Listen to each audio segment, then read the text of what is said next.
Good morning mga katita. Bali magluluto po tayo ngayon ng noodles. Ayan. Bali ito po ang almusal namin dalawa ng aking anak. Nilagyan ko po muna ng tokwa. Kailangan po muna natin lutuin yung tokwa. Siguro po mga 5 minutes. Okay na po yan. Ayan po, ilalagay na natin ang noodles.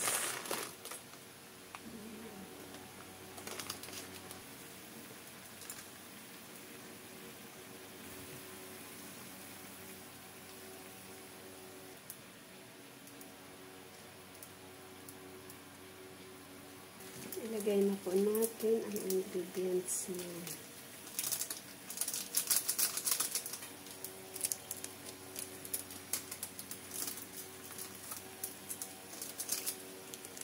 Meron din po siyang kasamang mga gulay na pinatuyo. At lalagyan ko po siya ng kangkong. Bali meron po ako ditong hiniwa-hiwa na kangkong para mas marami po siyang gulay. Wala na po kasi kaming carrot.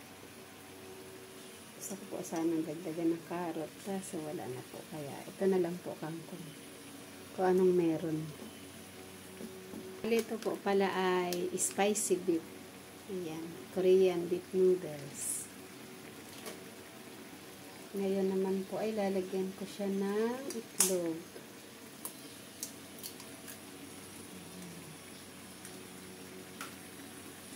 Lalagyan ko pa po sana siya ng sili.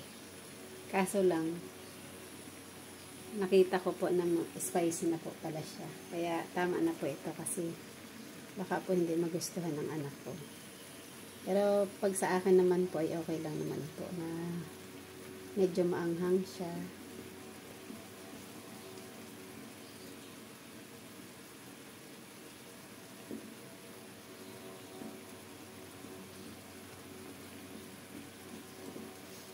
Ihalo po natin yung itlog para po maluto mabuti. Naubos na naman po yung sabaw. Dagdagan po ulit natin konti.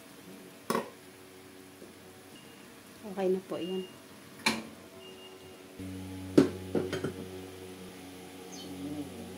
Kain po tayo mga kapita.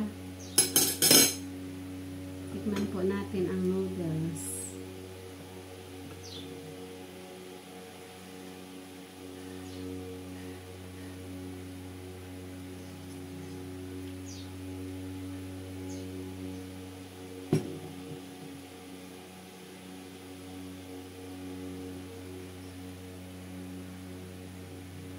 Ang anghang po.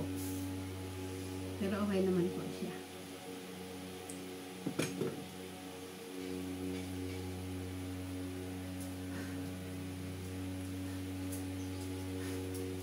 Bali, ininit ko po itong tinapay kaya mainit pa talaga.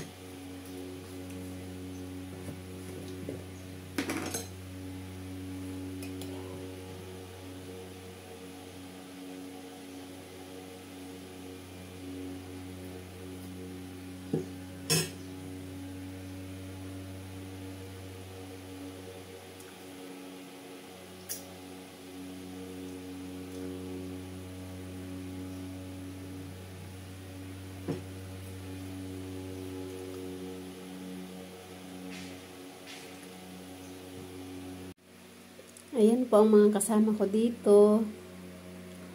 Nakaharang po sa pintuan si Kopi. Yung anak ko po ay natutulog pa kaya wala pa akong kasabay kumain. Ayun naman po si Cream. Kanya-kanya po sila ng pwesto. At yun naman po si Cookie. Ayan. Ang sarap po ng tulog nila. Lalo nilagyan ko po sila ng electric fan para malamigan naman sila. Ayan.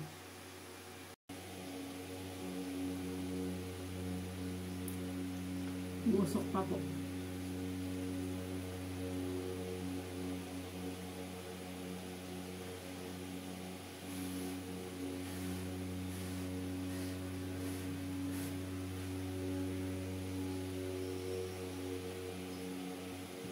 sarap niya po.